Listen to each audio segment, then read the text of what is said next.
Lahat nga ba ay maliligtas? Pag-usapan po natin yan sa devotion natin na ito. Magandang araw po sa bawat isa sa inyo. Welcome back to our 365 Daily Devotions Seminary Edition. Binabati ko po muna si Ann Reyes, Diana Guerrero, and Nap Caballero. Hello po sa inyo. Maraming salamat po sa inyong pagsubaybay dito sa ating channel. Now, pag-usapan po natin ngayon ay patungkol sa universalism. Meron pong isang paniniwala na nagsasabi na lahat po ng tao maliligtas eventually in the end. Ibig sabihin, walang taong mapapahamak. Universalism teaches that everyone will eventually be saved, claiming God's love will overrule His justice. Kumbaga, yung hustisya ng Diyos, masasakluban ng pag-ibig ng Diyos. Ibig sabihin, magwawagi yung pag-ibig ng Diyos laban sa kanyang hustisya. So, God's love will overrule His justice, and that hell is temporary or non-existent. So, marami sa mga universalists hindi naniniwala sa impyerno, pero kung may impyerno man, maglalaho din yung impyerno later on. Scripture, however, declares salvation only through Christ. Though God desires all to be saved, not all will repent and believe. The Bible rejects universalism. So ako po, hindi po ako naniniwala sa universalism. Affirming that Christ's atonement is sufficient for all, but effective only for those united to Him by faith. Sabi po rito sa John chapter 3 verse 16 and 18. Pakinggan po nating mabuti. For God so loved the world that He gave His one and only Son, that whoever believes in Him shall not perish but have eternal life. So, yung sino man ang nananampalataya sa anak ng Diyos ay hindi mapapahamak kundi magkakaroon ng buhay na walang hanggan. For God did not send His Son into the world to condemn the world, but to save the world through Him. Whoever believes in Him is not condemned. Kung nananampalataya ka sa ating Panginoong Jesucristo ay hindi ka nahahatulan o wala nang kahatulan sa iyo. But whoever does not believe, sa kabilang banda, yung isa namang tao na hindi naniniwala sa ating Panginoong Jesucristo, stands condemned already. Hinatulan na. Because they have not believed in the name of God's one and only Son. Sa Tagalog po, sapagkat gayon lamang ang pag-ibig ng Diyos sa sanlibutan, na ibinigay niya ang kanyang tanging anak upang ang sino man sa kanya'y sumampalataya ay huwag mapahamak kundi magkaroon ng buhay na walang hanggan. Sapagkat hindi sinugo ng Diyos ang anak sa sanlibutan upang hatulan ang sanlibutan, kundi upang ang sanlibutan ay maligtas sa pamamagitan niya. Ang sumasampalataya sa kanya ay hindi hinahatulan. Kung nananampalataya ka sa ating Panginoong Jesucristo, hindi ka hinahatulan. Ngunit ang hindi sumasampalataya ay hinatulan na.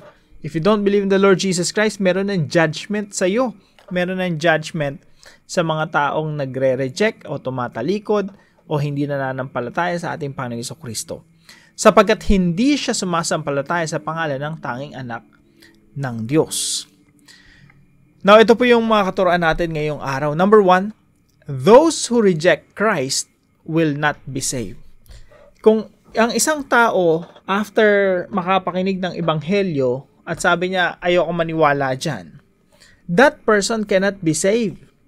Unless dumating ulit yung time na may mag-share ulit sa kanya, at nananampalataya na siya sa Panginoong Jesucristo, that person is saved.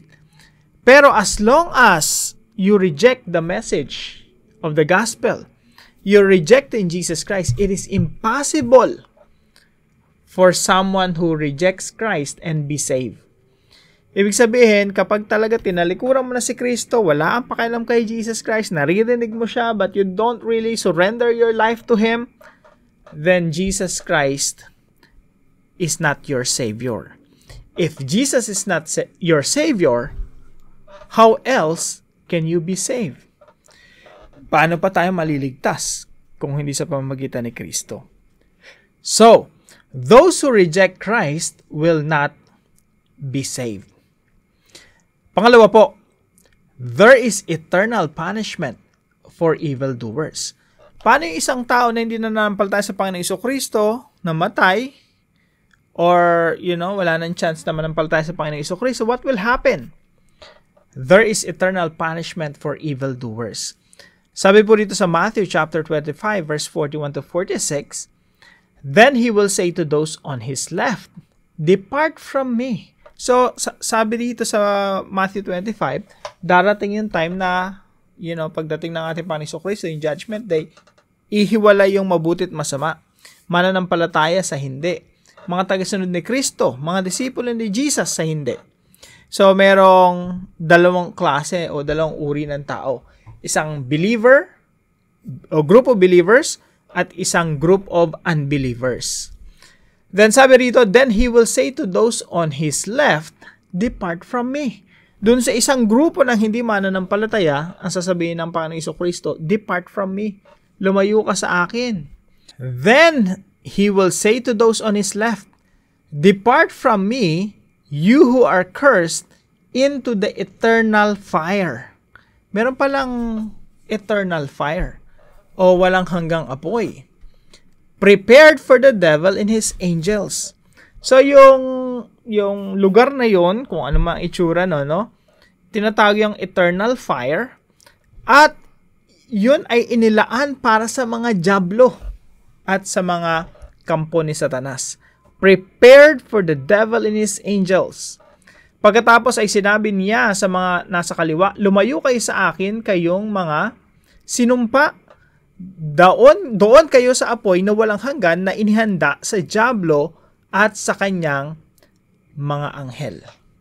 So, there is eternal punishment for evildoers. Makikita natin dito, yung mga nandun sa kaliwa ng Panginoong Jesucristo, yun yung mapupunta sa eternal fire. Pero yung eternal fire, originally, para talaga kay Satan yan. Pero si Satan, nagdamay pa ng mga makakasalanan.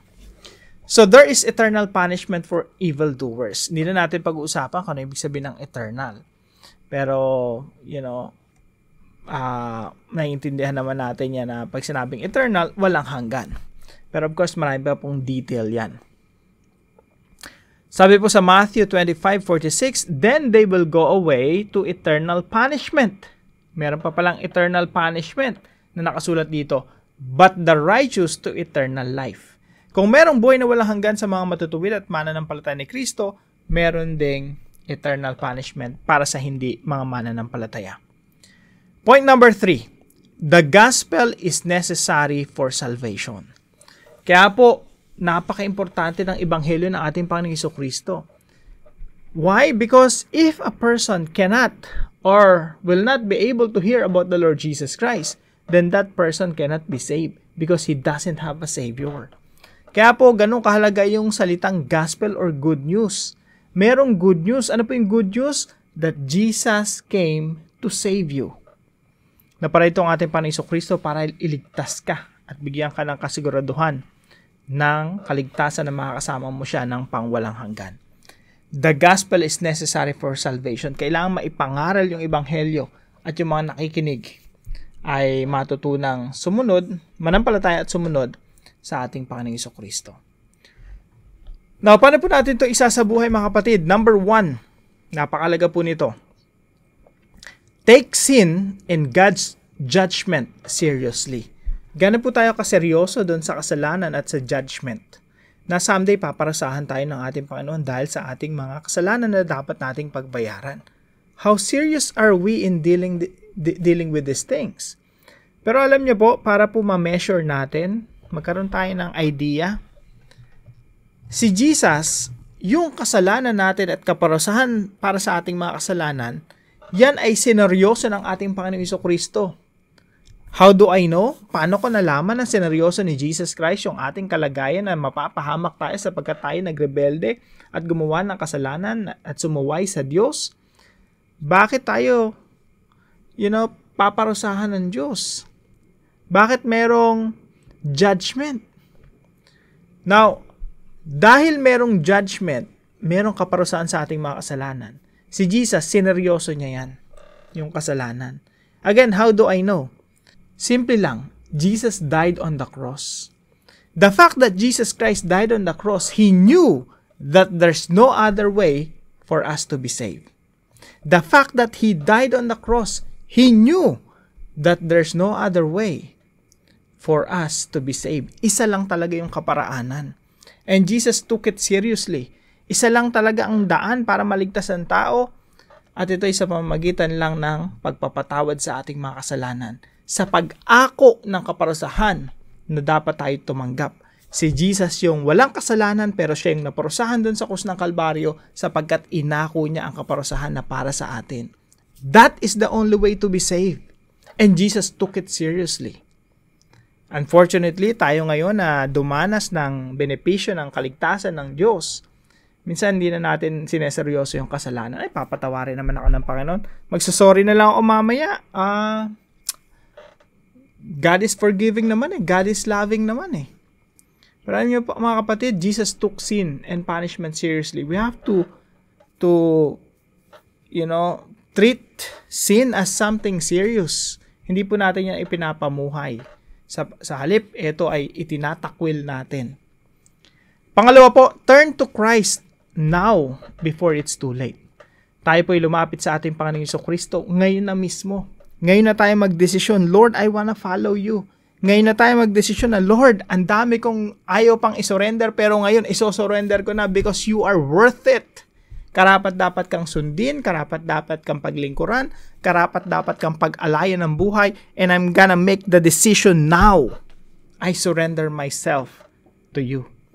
Turn to Christ. Ibig sabihin, tumalikod na tayo sa ating mga maling gawain at tayo magpasakop sa ating Panginoong Jesucristo, tayo magsisi sa ating mga kasalanan at kilalanin si Jesus bilang ating Panginoon at tagapagligtas. We have to do it now. Hindi natin hawak yung ating buhay. Baka mamatay na tayo mamaya, no? Who knows? Baka next year. Baka after 5 years. Baka after 20 years. Baka after 50 years, mamatay na tayo. Or, maybe, right after this devotion. We don't know. So, turn to Christ now before it's too late. Baka dumating tayo sa pagkakataon na late na. Parang yung isang mayaman sa panahon ni Lazarus, nandun na siya sa tindi ng kapighatian nung na-realize niya na dapat pala nagsisi siya sa kanyang mga kasalanan. Turn to Christ now before it's too late. And number 3, tell the good news of Christ with someone today. Sabihin mo sa isang tao yung good news, yung mabuting balita ng ating Panginoong Jesucristo to someone. Maybe your friend, your spouse, your children, your parents, or your classmates. Sabihin mo yung ebanghelyo ng ating Panginoong Jesucristo. Don't be ashamed of the gospel. Sabi ni Apostol Pablo, I'm not ashamed of the gospel because this is the power of God for the salvation of everyone who believes. Hindi ko ikinakahiya ang ebanghelyo ng ating Panginoong Jesucristo. Share the gospel to someone today. Now, para po sa ating discussion, why is universalism a wrong doctrine? Bakit mali yung universalism na lahat maliligtas, no? To whom will you share the gospel today? Pag-usapan po natin yan sa ating mga discussion groups at tayo po ay manalangin. Holy God, thank you for allowing me to hear the gospel and believe. Forgive me for all my sins. Thank you that your mercy and justice meet perfectly in Jesus Christ. Let my faith be anchored in the truth that salvation is found in Christ alone. Help me to cherish your mercy with gratitude and to live with urgency in sharing the gospel with others. May my life point people to the hope of eternal life found only in your Son.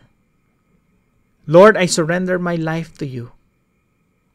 I offer the remaining days of my life for your glory and honor.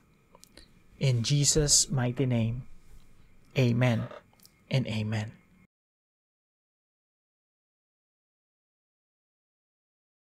Maraming salamat po sa mga partners natin, sa mga devotions po natin, at patuloy po kayong pagpalain ng ating Panginoon. Now, kung kayo po may natutunan, ma-appreciate ko po na yung mga natutunan ninyo ay ibabahagi nyo po sa comment section right below this video. And salamat po sa mga nanonood sa TV, no? Malaking mga screen ninyo, hindi kayo nakapag-comment. That's okay, that's perfectly fine. Salamat po sa inyong pagsubaybay dito sa ating channel. I hope nakakapagpalago po ng inyong buhay pananampalataya. And right after this, gagawa po ako ng isa pang video patungkol sa discussion, no? So, panoorin niyo po pag meron po kayong time. Now, kung kayo po may natutunan, share niyo lang po sa comment section at huwag po natin kalimutang ibahagi ito sa ating mga mahal sa buhay at mga kaibigan. Magandang umaga po. See you po tomorrow 5 a.m. dito sa ating Daily Devotion.